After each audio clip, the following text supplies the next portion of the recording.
Back in 2002, when the Crocs co-founder found a prototype of the shoes ugly, little did he know that those ugly shoes would create a multi-billion-dollar publicly traded company that would be worn by celebrities and even on the runways of Paris Fashion Week. So how are three founders with zero experience in footwear able to build such a wildly successful shoe company? Let's dive into this surprising, untold truth of Crocs. In 2002, Lyndon Hansen had hit a low point. He was sleeping on a friend's couch after separating from his wife. Around that same time, he also lost his job in computer hardware marketing, and his mother passed away from cancer. George Bodecker and Scott Siemens were longtime friends of Lyndon and could see he desperately needed some cheering up, so they set up a sailing trip together around the Caribbean to try and clear Lyndon's head.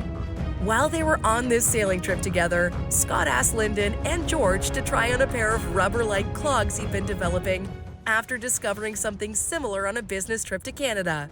An early version of the shoe was created by a manufacturing company called Foam Creations Incorporated out of Quebec, and the shoes weren't rubber or plastic. In fact, they were actually a special resin that was odor and water resistant, slip resistant on a boat deck, and molded nicely to her foot. The only issue Scott saw in the design was that there was no back straps, so he'd added one himself and had high hopes that after finding investors, he could distribute this new version of the clogs in the US. He excitedly introduced his creation to his friends, who were skeptical the shoes were just so ugly.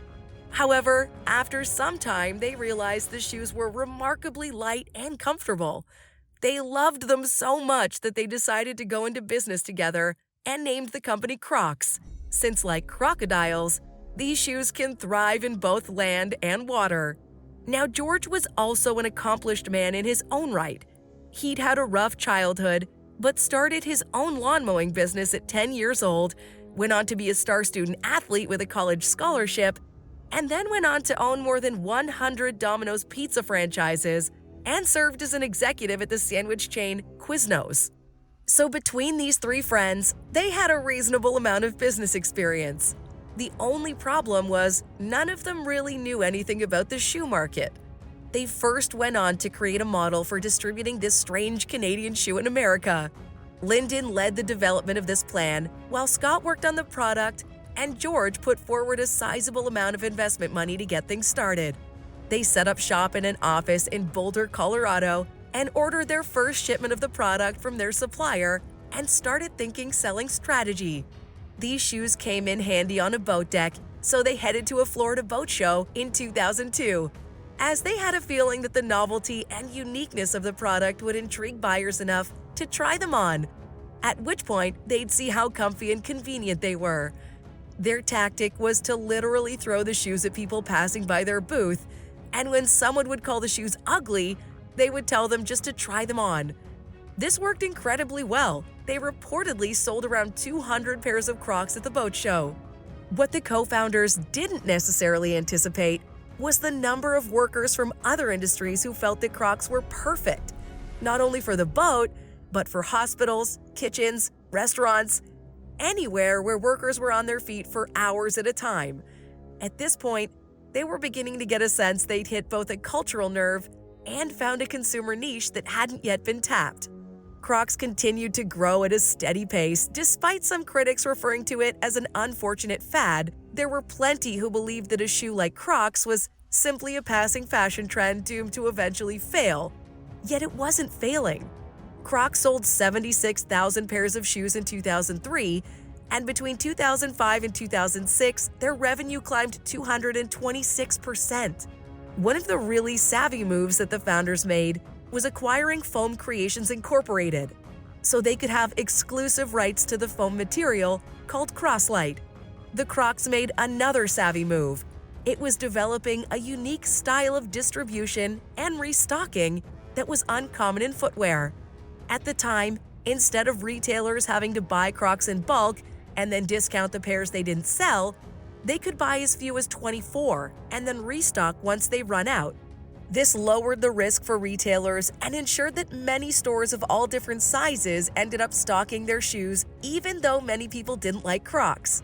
The fact that they stood out a lot meant they got talked about a lot, and ultimately, that publicly proved to be very valuable, with demand for their shoe rising rapidly in 2006. Crocs had its IPO and they raised $239 million, which placed it as the highest initial public offering for footwear ever. This put the market value at a little over $1 billion. While all of this rapid growth brought in millions for the Crocs founders and their early investors, it also proved challenging to keep up with the demands of seemingly endless expansion. Linden commented how the breakneck pace of expansion took a toll on all of the founders, as they worked around the clock to keep growing the business. However, it seemed that it was harder on some founders than others, as later in 2006, things got a little dark. Just a few months after the company went public, co-founder George, the one who initially invited Linden on the boat trip, made an unusual call to his brother-in-law. According to his brother-in-law's police statement, George said to him, "I'm gonna bury you so deep that no one will ever find you. I'm gonna slit your throat." About 20 minutes later, George apparently showed up at his brother-in-law's office threatening to fight him. Now, why George went after his brother-in-law is not entirely clear, but there are multiple reports of very erratic behavior from the Crocs co-founder around this time, both in the office and out of it. After a string of controversial incidents, he was removed from the Crocs board of directors, which only made him more angry. It was his passion and management of the company in the early years that made the company. However, Crocs seemed to distance themselves from their co-founder as much as possible.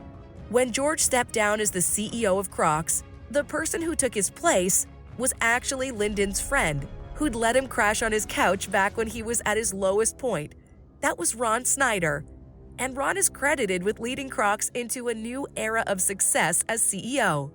During his initial years, Crocs went from carrying 2 models of his shoe for around $250 revenue, and stock values continued to climb.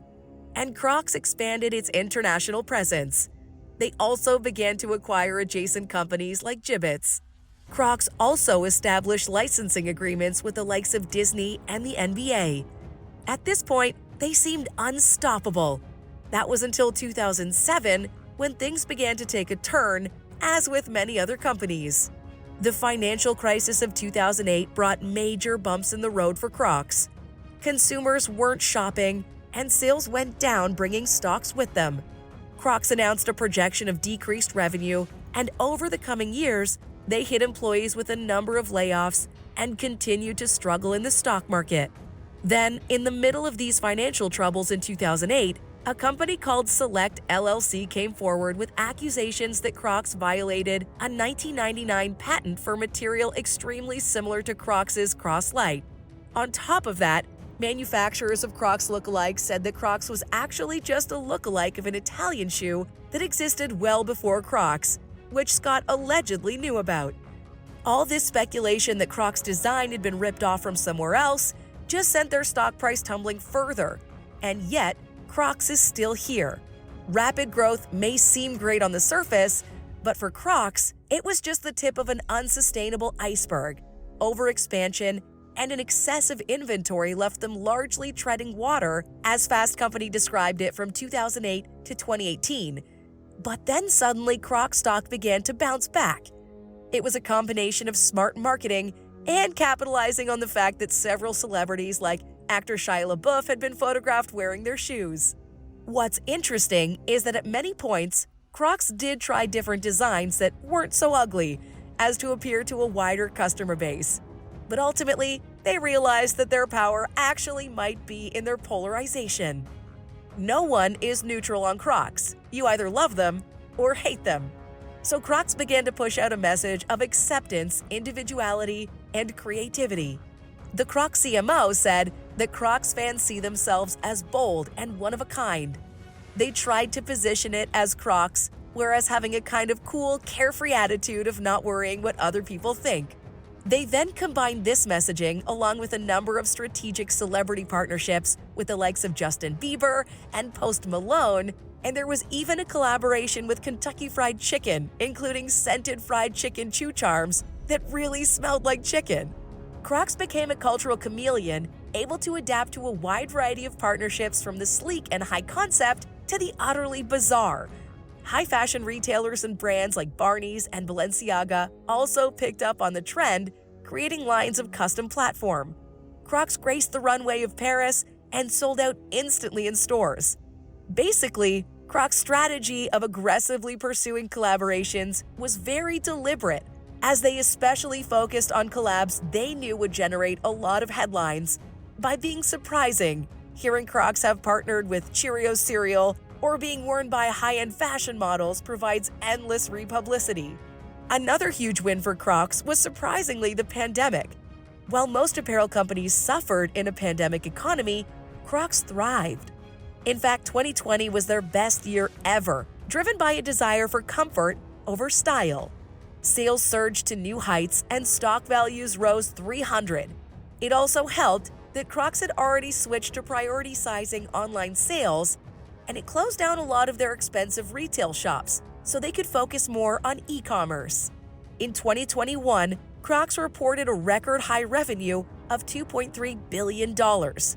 Of course, as a footwear company, they've been around for about 20 years and are recognizable all over the world.